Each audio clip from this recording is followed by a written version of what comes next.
Hey, welcome, good people. Good morning, good afternoon, good evening, depending on where you are at. Welcome to another edition of My Morning Coffee, where the conversation is always hot, bold, organic, and full of flavor. And today, we promise not to disappoint. The conversation will definitely be organic and full of flavor. We'll see how hot it gets, but without further ado, let's jump into what's in your cup with Miss Gia. What's in your cup, Mama? What you been up to? How have you been doing? What's been going on? Good morning, girl. I've been doing good. I have coffee in my cup as usual because I be needing a little pick me up because for some reason I'm still tired, y'all. Let me have a little sip real quick. Why So I are just you so got coffee. tired? Why are you so tired? What you been up to? Girl, you know me. I'm up to a little bit of this, a little bit of that. This weekend was kind of busy. I helped out K and J catering this weekend. They had a wedding, so I assisted them with a wedding.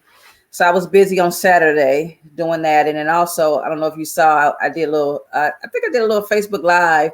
I was in the kitchen, girl. I was because the wedding was it's outdoor wedding, and the wedding party, the menu was like a taco, kind of like a taco bar and stuff. So Mexican food. So your girl was in the kitchen making chips, tortilla chips, girl. Yeah. So that was Friday. So I was up Friday doing that, and then Saturday we had the wedding, and then Sunday I kind of tried to relax a little bit, but I'm always working. I've been working. Actually, I've been working with one of your clients, Miss Gabrielle Lewis. I'm collaborating with her on a few things, so we've been working on that. So I've been busy doing that, and other than that, that's pretty much it. Just doing my creative thing. Trying to come out with new products, some old products too. Just replenishing some things. Got some requests for stuff, so been doing that. Yeah, so that's about it. What about you? What have you been up to? Well, let's see. What have I been up to? Getting ready to go to Pittsburgh, y'all. So, if you haven't seen, I'll be speaking in Pittsburgh for the I'm Loving Me project. I think this is a huge opportunity for women in this area, and we're going to be in different areas to really start to discover what their true self looks like. And that's in business, that's personally, that's socially, that's economically, really discovering what that looks like, what that feels like. And I, of course, am speaking about um, triumph over trauma. So getting ready to travel. I don't be traveling too much. My kids be acting up. Oh my God, where are you going? Because they're not used to me leaving. So I think they're slightly traumatized, but it'll be a couple of days out in Pittsburgh doing some amazing things with some amazing women, really trying to empower and impact their lives. Other than that, just working with some clients, of course, your amazing client, Gabby, and getting some of the cool stuff that she's doing out there, working with her on her brand and a few other clients. So a lot of client work, a lot of getting ready to get back on stage. It's been a minute. So, Yeah. COVID is still a thing and we have to acknowledge that. But for the most part, just really getting ready to get back on stage, what that looks like, what that feels Mm-hmm. like, what I want people to leave with from me, and of course expanding our brand, My Morning Coffee. Taking that on the road. So we'll probably be going live from there, talking to some of the ladies. And making sure that we can find out what's in their cup. And anytime you guys want to talk about what's in your cup, what's going on with you, how we can support you, definitely let us know. Please put in the chat this morning if you can, like where you are, because we're always looking for new places to go and meet our viewers and just talk to amazing people. So let us know where you're at and what you have going on and all that cool stuff. We want to know what's in your cup. Um, yeah, that's about it. Boo, just getting ready for work. What have you guys been up to, and what is in your cup? Hmm. I saw that you've been very busy, Tonya, because I've been, I follow you. We follow each other, but you've been sending out a lot of stuff, out there. I saw some stuff about people. You guys you working with a talk show or a new talk show that's in development or about Yeah. to launch or something. You were looking for, I think, people for that, and you, I think it was a few things you had posted about. if anybody was interested in doing some of that stuff. I was a little bit taken back. Now I don't know if I had a little attitude about it or what, because one of the things you sent out, they had an age limit, and I was beyond the age limit. And I was kind of like, wait a minute now, I could be on this talk show and talk about some stuff. But I guess they were looking for the little younger people. I think the age part had more to do with like if you could drop it like it's hot type of thing. And after a certain age, the knees ain't working like they used to. So speak for yourself, honey. Speak for yourself, because age is nothing but a number, as they used to say back in my day, right? And just because we over the threshold of the little cutoff age, I think that the age was like 34, 35, Don't be discounting the women that are older than that, because we still can do some things. Okay. So I'm just saying. So I was kind of like, well, wow, I would like to be on the show, but then I saw that I was reading, because I was like, oh, let me see. Then I saw that little age thing. I was like, oh, okay. So I can't be on that one. But sorry. I'm sure there might be another one that might be in the making that I might be able to get an appearance on or something like that. Or on TikTok. Yeah, there are some grannies that are still dropping it like but they're granny by title. I'm not sure if they're granny by age. It's kind of a thing. Yeah. So yeah. You are doing a lot of stuff. I'm sad I'm going to miss you on the Pittsburgh trip, but hopefully I'll be able to make the next trip, because I'm loving all what you guys are going to be doing there and talking about. And I think during COVID has had everybody reflecting on a whole lot of stuff. And so I think us being indoors and not being able to be out, we've had time to just think about stuff, think about ourselves, where we're going, how our lives have been, and things like that. I often find myself late at night thinking about stuff, and sometimes I feel as though I'm not doing enough, or I haven't done enough. And I know that's not the case, but for whatever reason, sometimes I feel that way. It's like there's something more that I could be doing or should be doing. Right. So, and I don't know, me being off work, I thought it would be like cool, like, I got time, but I think I'm more busy and more stressed now that I'm not at work. And I think I realized me working kept some structure in my life. Right. And right now, like, I don't have no structure. So I don't feel like doing nothing, sometimes, it's like, and I keep trying to talk myself out of it and saying, come on, Gia, get it together. But some days I like yesterday, I didn't feel like being social at all. I was like, no. And I had some events to go to, but I was not feeling it. And I don't know what it is, but I got to snap out of it, because the longer I'm staying off work, the more I'm feeling like, and I hope I'm not going to be one of those women as I get older, like become a hermit and, like, stuff. So I got to get it together, people. Get it together. So y'all help me out. Send me some ideas, send me some remedies or something to let me snap me out of this. Because, if any of you out there are struggling with self-motivation, that's what it is, or self-sabotage, sometimes I think you put things in the way or start thinking about things that take you down a rabbit hole that keep you from getting your stuff done. So if any of you are suffering from self-sabotage or just lack of motivation, let us know. Put it in the chat. We might have someone come on and kind of talk to you about that and get your engine moving. But Miss Tasha, let's talk about it. I want to send congratulations out to my girl, Tasha DeVoe. She has been, she got a little promotion, I'd call it, because it's something that she's wanted to do for a while with a Black college. What is it, Miss Gia? Girl, your girl, my girl, our girl, Tasha.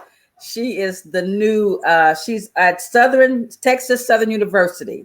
She got a position she's on the advisory board for the communication department at the university.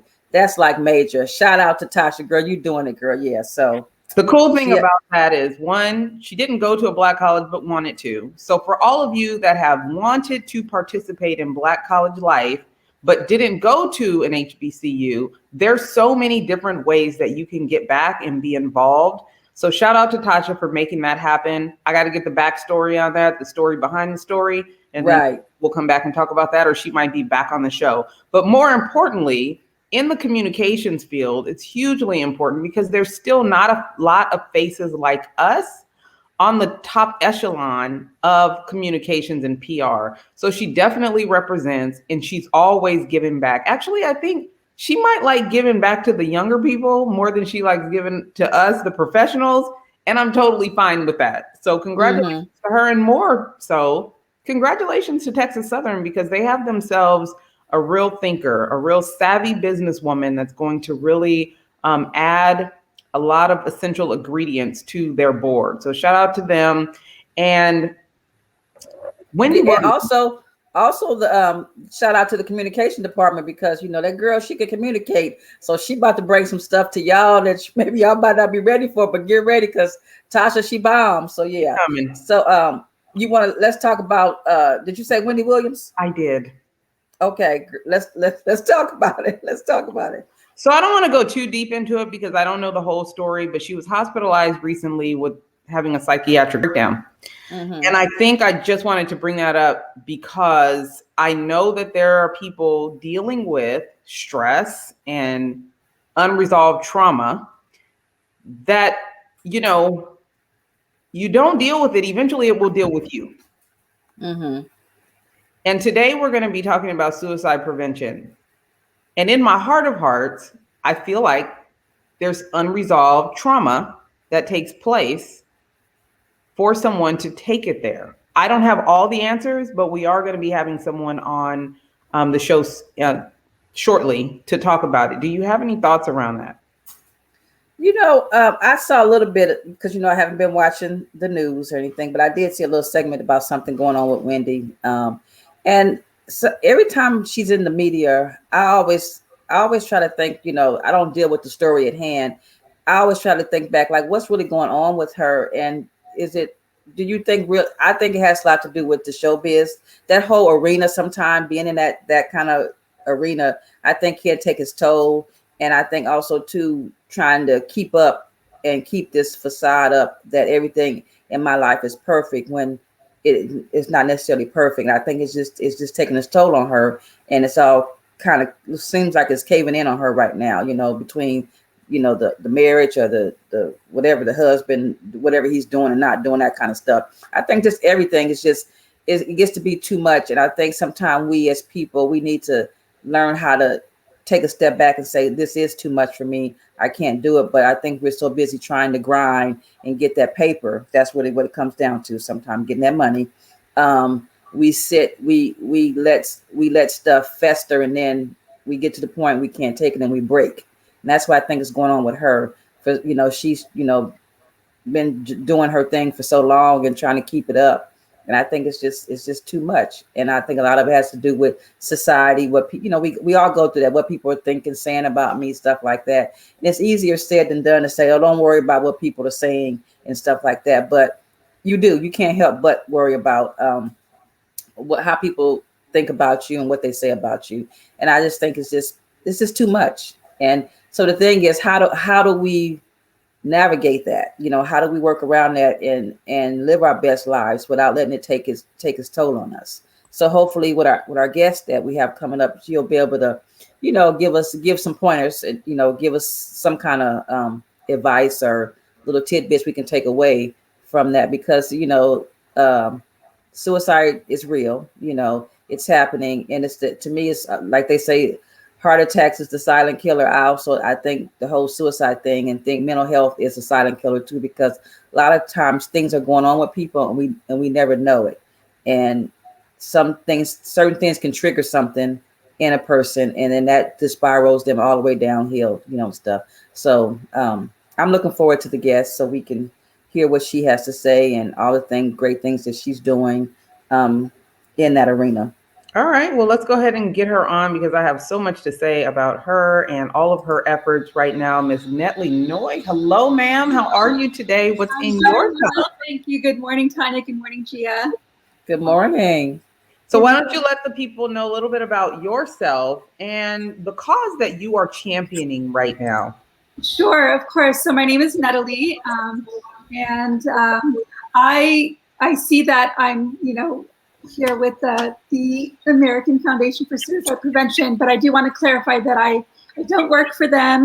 They're not having me on here as their representative. I just feel found them as an organization that's really doing great work. And I'm here hoping to lend my perspective as a suicide loss survivor.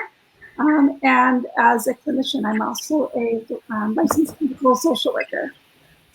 Tell us about your job. On a day-to-day basis, what does your job entail? Mm-hmm. So I've been working in the healthcare setting. I'm actually working in a skilled nursing facility. I do work with the elderly, a lot of people who have dementia, a lot of people who you can't really get too much out of, but they do also suffer from a lot of trauma, as you were saying. I've worked with a lot of veterans, a lot of Holocaust survivors. And so in that sense, I have seen how trauma can affect somebody. And then, like we were saying in regards to suicide, Gia, I think what you said was very wonderful in that, it's a facade. And a lot of times what I've learned in losing someone to suicide is that you really need to check in on your strong friends. That's sort of the impact that it had on me. Is I really have been trying since then to kind of better research and educate myself on the signs and risks, and learn how to have those conversations and say, hey, are you doing okay?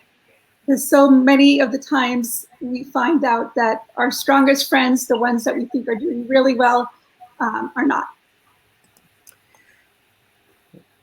I want you to, and Gia, either one of you, let's talk about your fundraiser and your awareness campaign. The subject is pretty close to all three of us, but this person was your best friend. And we are talking about Teriel Cox. She was one of my sorority sisters, like a little sister, love her to death, still do, think about her often. But you are someone that's spent an immense amount of time with her. And you could never have fathomed that this is how you would have lost her. So speak to the audience in regards to what that felt like and how you are surviving that, because in itself is traumatic. Yes, absolutely. So Teriel was a dear friend of mine. We met each other in our master's program at CSUN. We graduated together. And yes, I never, ever thought that this is how I would lose her. I thought that I would have her in my life forever. She was just one of those friends that just kept it pushing and did great work and overcame a lot of her own challenges.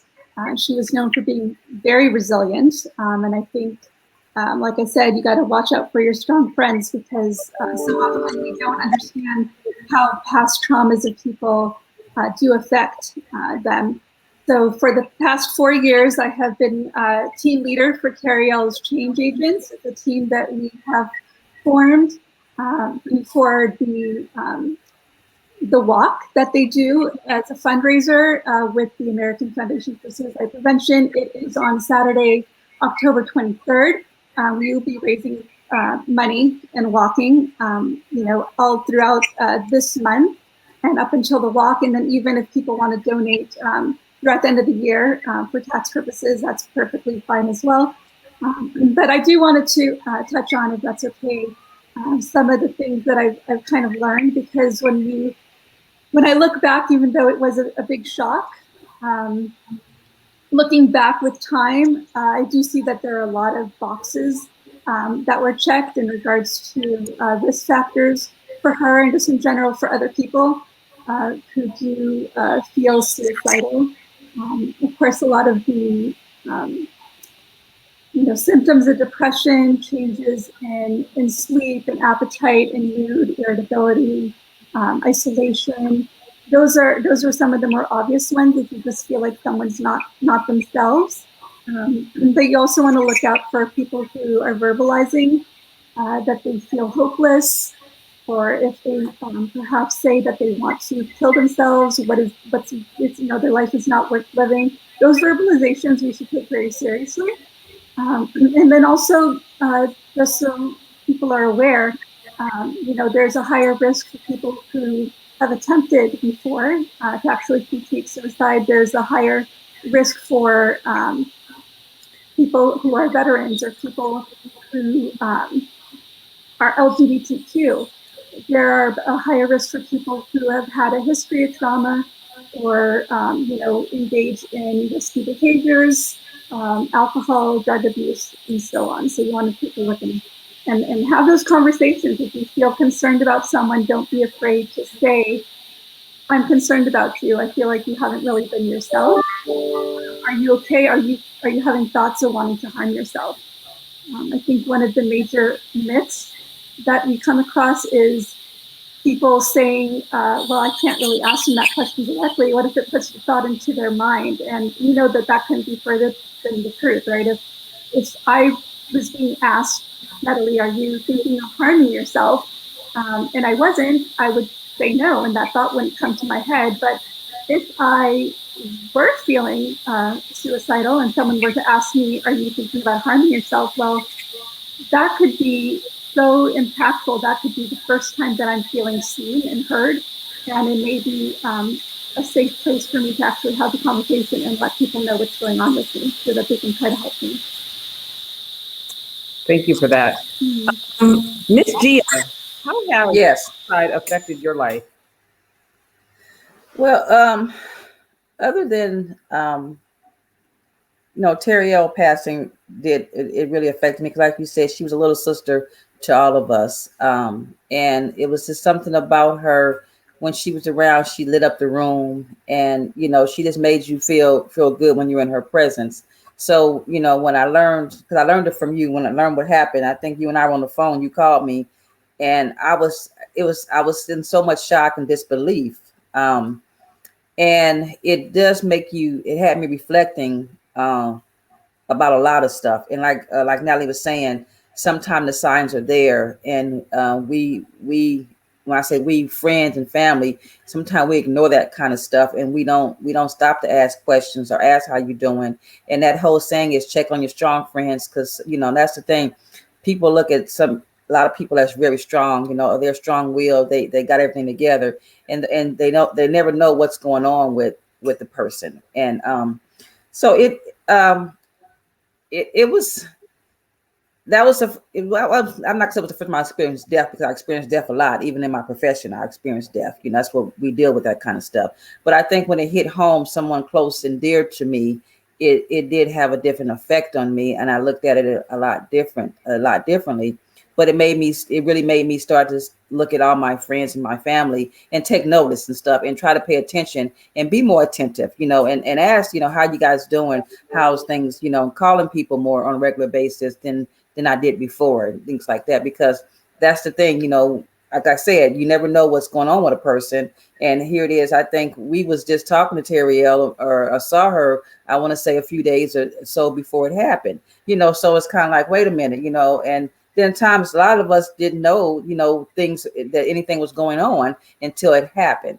And then you deal with that, you process that. It's like, well, God, people knew something, but nobody said anything to us, or something like that, So then you beat yourself up about that, and you get mad about that. But I deal with suicide, Tonya, in my work, my work profession, what I'm doing now, because we deal with a lot of the mental ill, incarcerated women, and a lot of them have experienced or attempted suicide. So I'm very familiar with it, and I have to deal with it a lot in my work. So it's just like, and it's things that you try to tell people, hey, look out for this, look out for that, and people still will ignore what you're saying and stuff. So I think we still need we need more education and awareness about suicide. And like Natalie said, the signs and some of the symptoms, they're there. But I think we just choose to sometimes I'm not going to say ignore them. I think we overlook them. We don't think that, oh, that person could be feeling a certain way. So my relationship with Teriel is unique because we've both had so much trauma that has gone on in our past, a lot of childhood trauma. I don't think a lot of people really acknowledge or want to do the work to heal childhood trauma. And that stuff plays out in our lives on a regular basis. You have to know your triggers, right? You have to know what sets you off. You have to know what takes you back to that dark place. She did. She knew. She was clear on that. One of the things that I've learned, I also have a younger sister who was in the military that has had ideations. I have had other friends that have dealt with trauma that have had ideations. I have learned that suicide isn't just, I'm going to do this thing to myself. Sometimes they don't want to do it to themselves, and people engage in destructive behavior because they want someone else to do it to them. So they don't have to be responsible for it. They don't want to be here anymore because it's so dark and it's so heavy when they allow themselves to feel that weight of their trauma, their unresolved trauma. I saw this this meme one day, and it was like, childhood trauma isn't the problem. Feeling isolated and alone in your trauma is the problem. So like Net said earlier, sometimes you just have to let people know, I feel you. You are seen. Your trauma is heard. And I think that is where our connection comes from, which is so sad that we commiserate over awful things that people have done to us. I mean, okay. The thing about healing is we get a lot of healing from the work that we do. We get a lot of healing from helping other people. We heal by making other people feel good. But in order to make other people feel good, sometimes we have to take their pain. So what I saw from Terrielle a lot is she gave a lot. She gave a lot of herself because it also fulfilled her.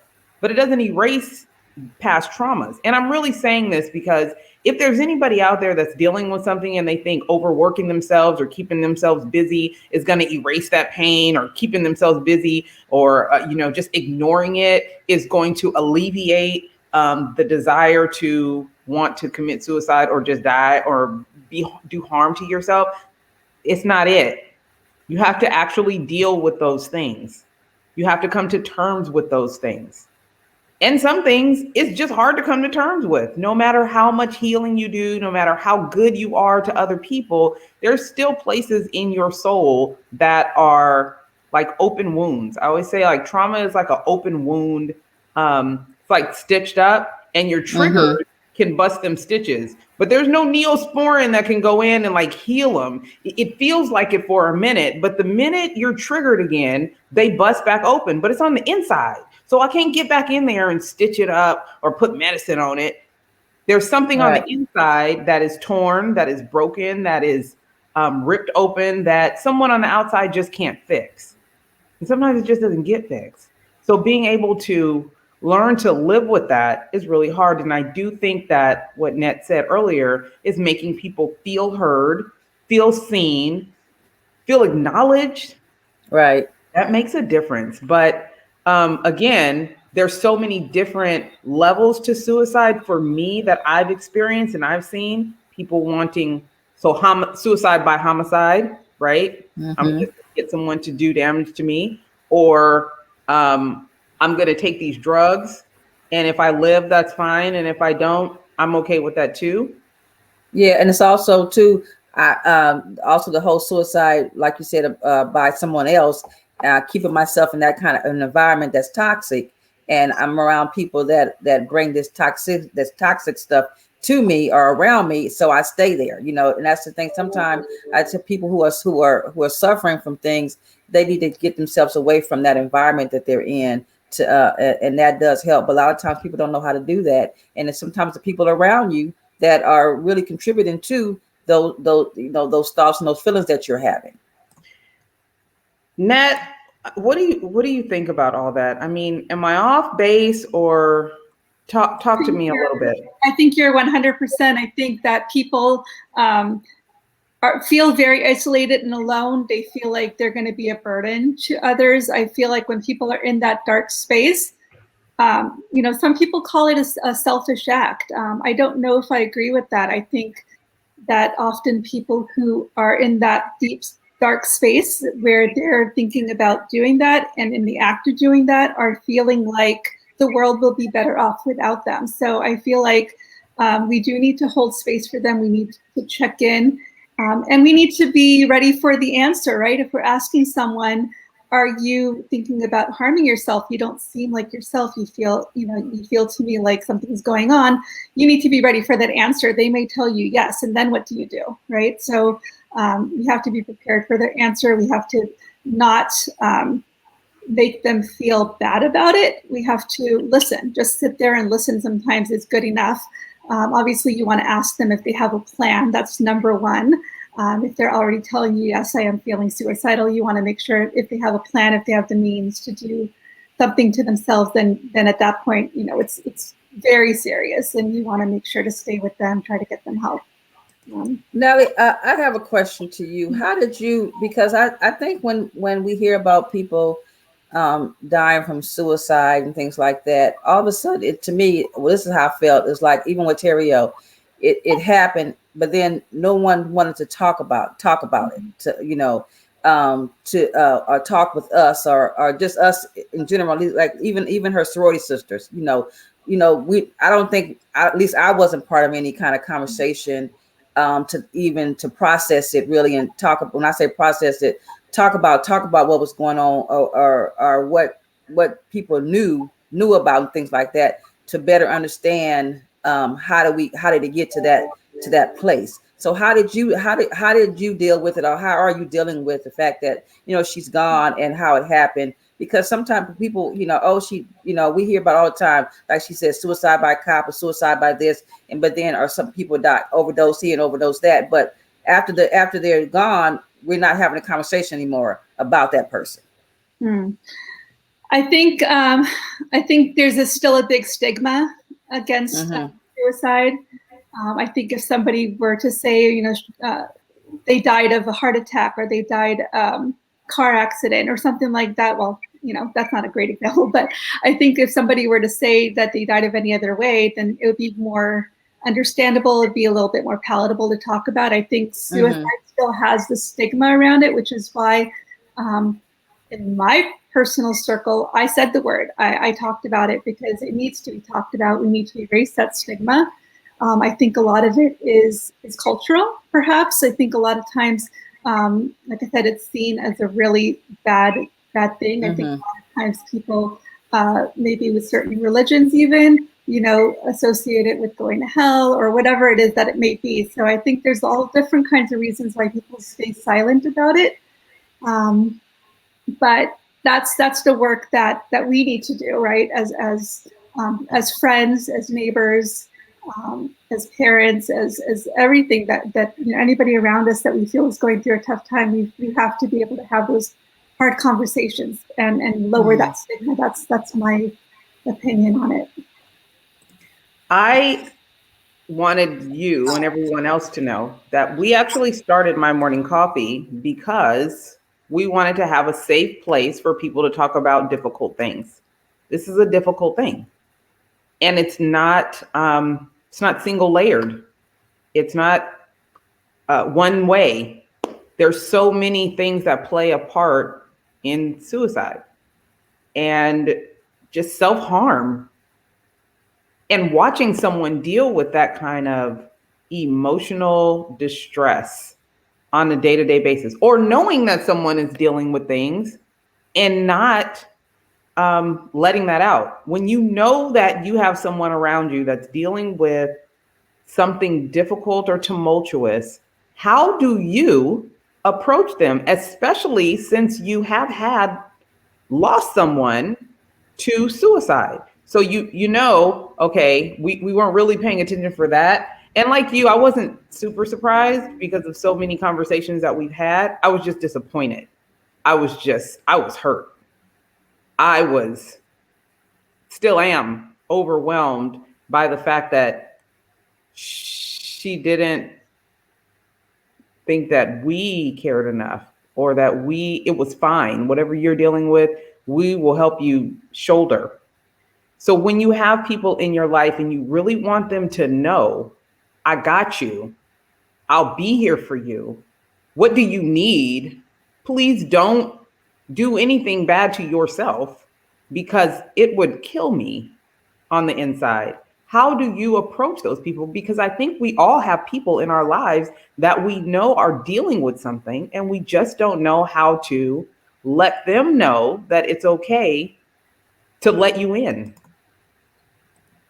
I think, well, first of all, I think it's important to have that conversation privately with somebody, take them to the side, and just let them know, just straight up, just, you know, be real with them. Just say, listen, I really feel like something's going on with you. I want you to know that I'm here to listen. It feels to me as though you're going through a tough time. Do you want to talk about it? And then take it from there. Let them guide you. Sometimes all people need is somebody to listen. You can give them resources. You can give them, you know, the national hotline to call or things to do if they're really at that place. But at the end of the day, it is up to them to use those resources and to get help for themselves. So it is tough because you want to shake them and you want to say, don't do this. It's gonna be awful. It's just a moment. Depression is a lie. It's telling you you're this and that, when really, you know, you've got so much to give to the world and you have so much to live for. But when they're in that place, sometimes they can hear it and sometimes they can't, but you have to try. I hope that answers. Miss Gia? Same. How do you let people know that you're here for them? I just by saying I'm here for you, I think I'm a very good observer of people.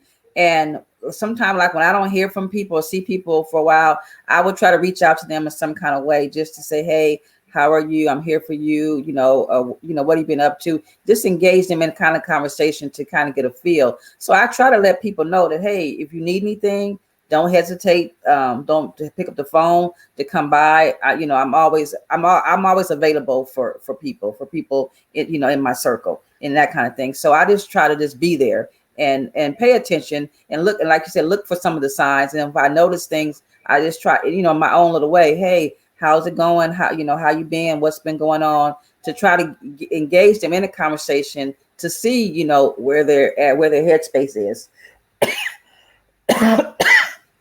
One of the conversations that you and I have had, Gia, on a regular basis is even when we talk about women supporting women in business and women supporting women in whatever their endeavors are, a lot of people don't know how to show support. They say it, they don't know how to show support. So in situations like this, and maybe not even suicidal, just depression and, mental illness, how do you show support though? And how do you teach others to show that support? Net? That's a good question. I think it's very individual depending on your relationship with that person. A lot of times even after a loss or after somebody needs some support and you want to be there for them, a lot of times most people will just say like, hey, I'm here for you. But if you're on the receiving end of that and you're not in the space where you have the energy or the motivation to even let somebody know what you need help at, sometimes it's best to just show up. Just say, hey, I'm bringing over dinner tonight. Or, hey, I'm coming over to help you clean your house or do some laundry for you. Or can I pick up your kids from school today? So sometimes it's not even just saying I'm here for you. It's offering them something without having them need to ask you. I love that. Gia, same.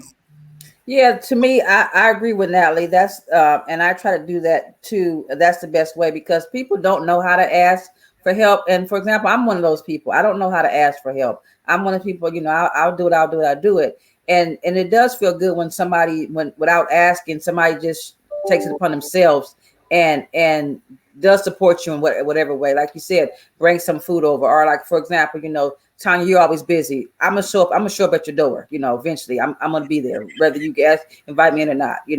I'm getting in there. Okay, let me in. Okay, that kind of stuff. Sometimes you have to be that way. I know some people don't want to be that way, but you have to. And because people for some reason, asking for help is another sign of saying as I'm helpless, that. And so nobody wants to feel helpless. So again, they're not going to ask for the help when they need the help. But if you see a person, and we see things, and we just have to, like you said, it's a case by case individual basis.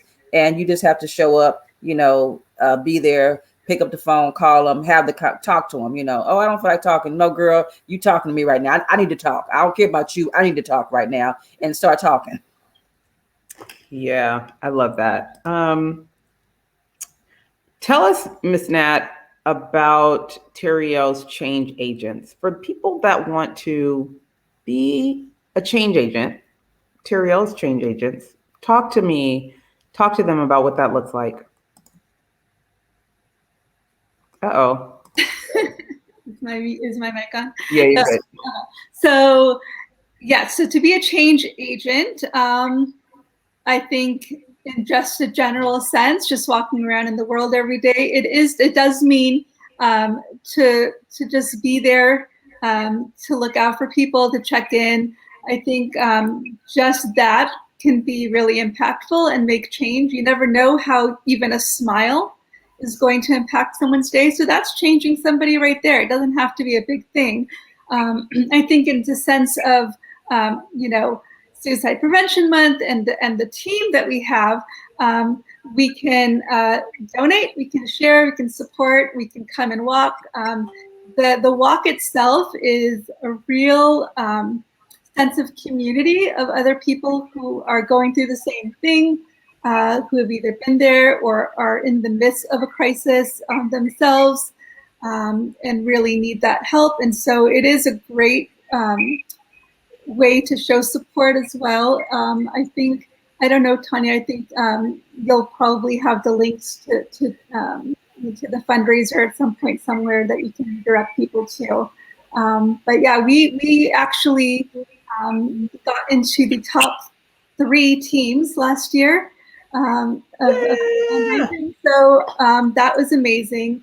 And anything we can do to kind of bring awareness. And American Foundation for Suicide Prevention isn't the only organization. There's a lot of other organizations that people can look into. There's D.D. Hirsch, there's NAMI, just to name a few. Thank you for sharing that. We definitely are one of Teriel's change agents.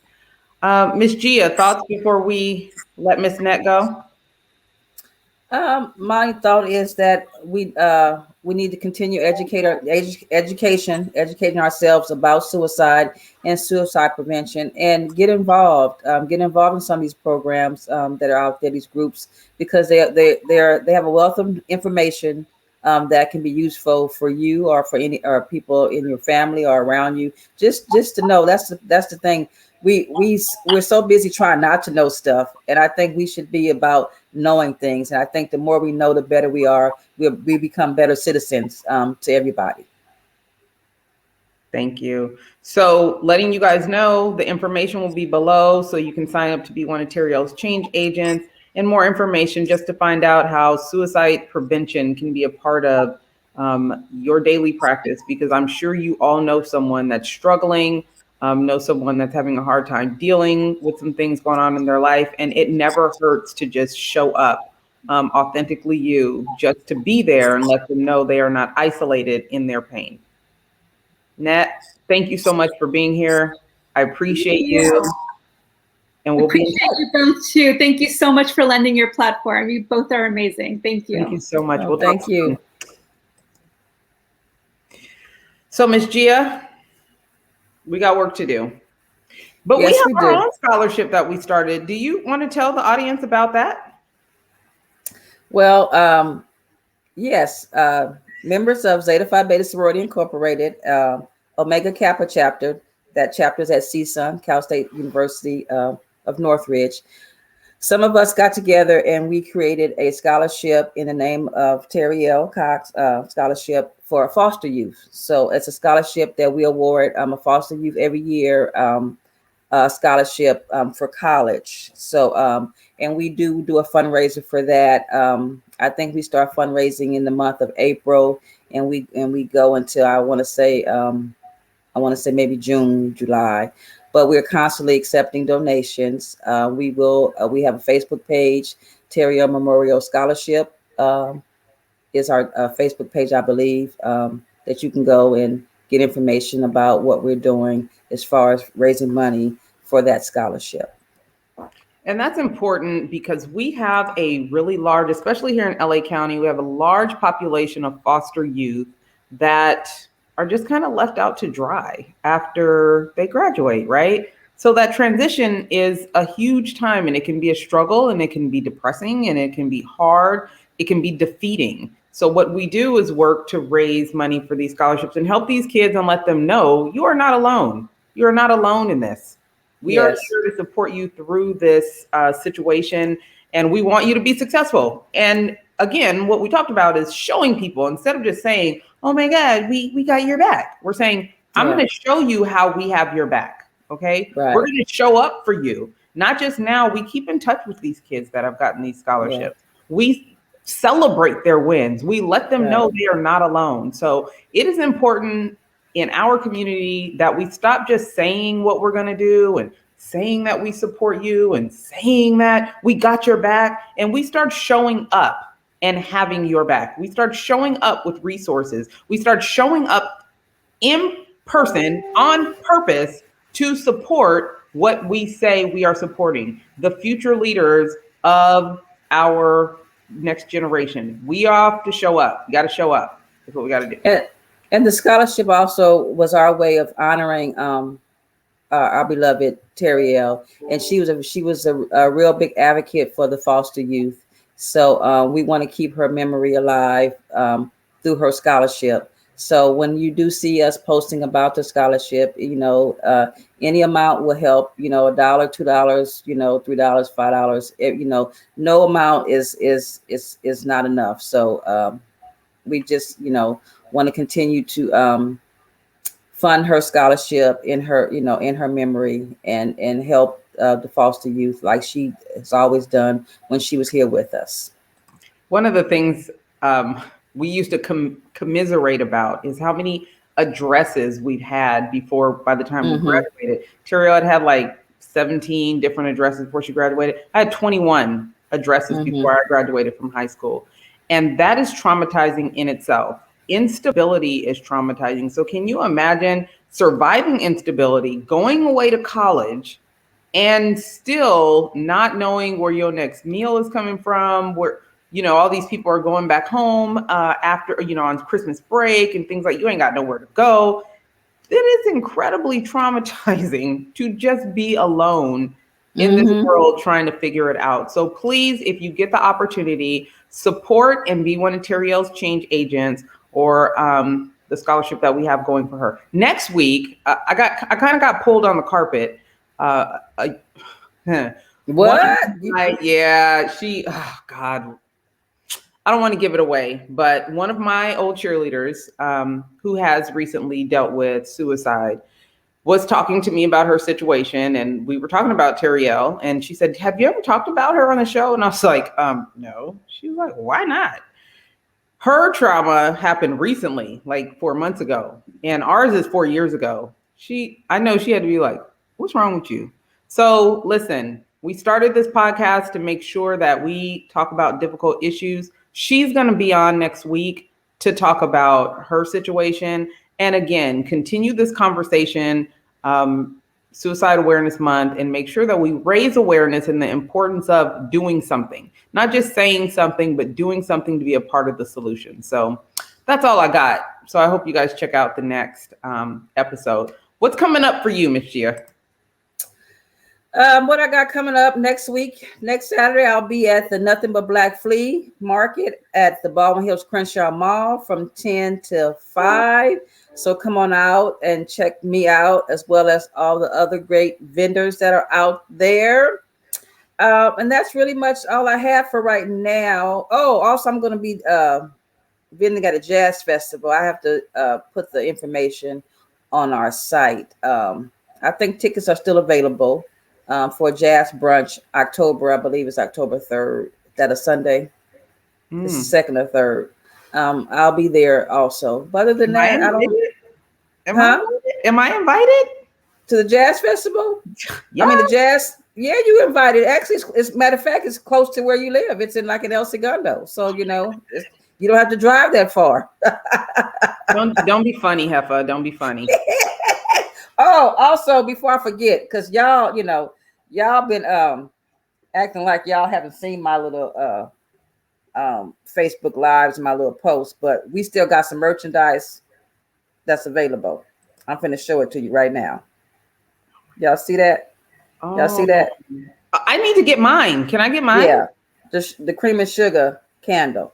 I'll let you see what it look like. We still got these available, and they smell delicious.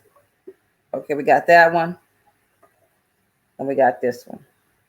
I know y'all be lighting candles when y'all take your little baths or when you're trying to relax. So add a My Morning Coffee to your candle collection. They're on the website at shopthemahoganybox.com. They're not that expensive, okay? But the bottom line is they smell good. And also, too, they were made by a Black-owned candle company, okay? Wicked Willow Candles, okay? They actually created the candles, for My Morning Coffee. It's a little collaboration. So you'll be supporting a Black-owned business, a Black woman-owned business, okay, as well as the podcast. So we have a few candles left, okay? Get them while they're hot. And if the people who have them, if you guys like them, let the people know how good they are. And should we restock them once they sell out? Okay, that's something that we want to hear from you guys. Also, next month is Breast Cancer Awareness Month. So, I've been in the lab creating a few little things. So I have a few limited edition breast cancer awareness bracelets that are available on the website also. You see that? So I believe. Yeah. So these are available on shopthemahoganybox.com website. So you're a survivor or you're a family member, friend, someone you know is a survivor. These make the perfect gifts for them. They're really pretty. They're electroplated agate beaded bracelets, handmade by Ma. Okay, so we do have merchandise on the website for you guys. We have My Morning Coffee merchandise. We have some Cup Crew sun visors still available. We have the candles, of course. We have a few T-shirts. But look out too, because we're going to have some more merchandise coming soon.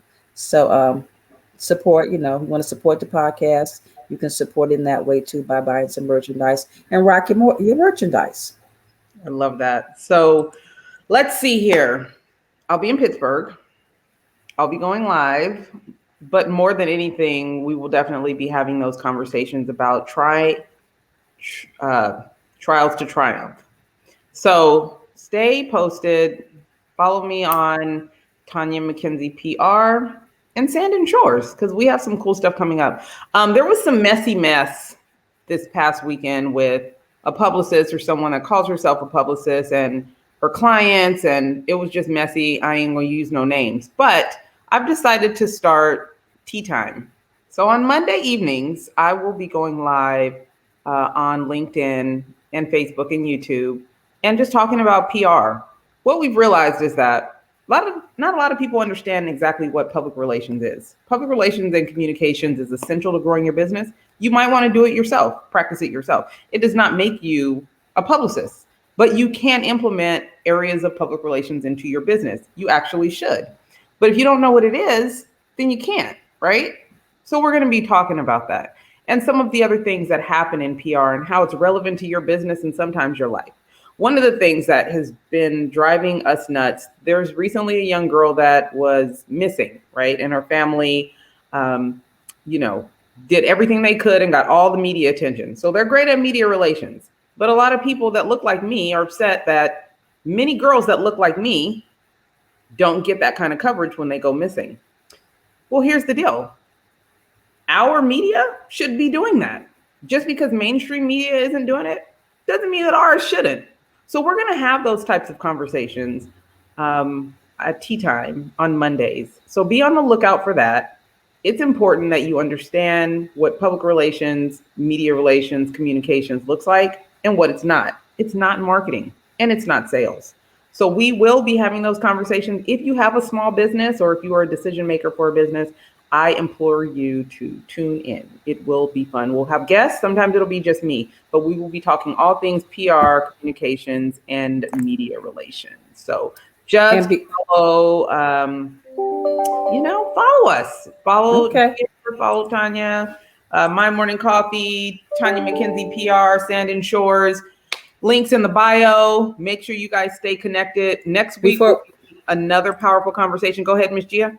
Before we go, I forgot we talked about things that you and I have going on, but I want to let the people know a few things that My Morning Coffee has going on. We're bringing some new things to you guys, new segments and stuff. So we're gonna have Let's Talk About It. So if there's topics and things that you want to talk about, hey, shoot us a comment on our Facebook page, our Instagram page, and we can have that conversation. We can talk about it. But also too, if you have something that you want to get out there, if you're a small business and you're trying to get a product out there or get some visibility, we can talk about your product. So you can send us your stuff and we can let's talk about it. We're going to have that going on. We also have the coffee cam that's going to be out and about. We're going to be in the streets. That's right. Tonya and Gia will be in the streets. Okay. Popping up at small businesses, shouting the business out, talking to the owner, just giving some exposure to all the wonderful small businesses that are out here in Los Angeles and surrounding areas. And we also got something else cooking up we're going to be doing called the coffee shop. I'm not going to tell you about the coffee shop just yet. I'm just going to give you a little tease. But you might want to be part of the coffee shop because it's going to be it's going to be a coffee shop. So stay tuned, guys. Make sure you tune in. We'll see you next week. If you're not subscribed already, head over to Apple Podcasts, subscribe to My Morning Coffee podcast, and just stay on top of what's going on. We welcome your feedback. We love to hear who you'd like to have as a guest and hear from them. But there's some important issues going on around our country right now. We will always have someone to come and weigh in on those issues because they're important. And we started this podcast to talk about difficult issues. So until next week, we'll see you soon.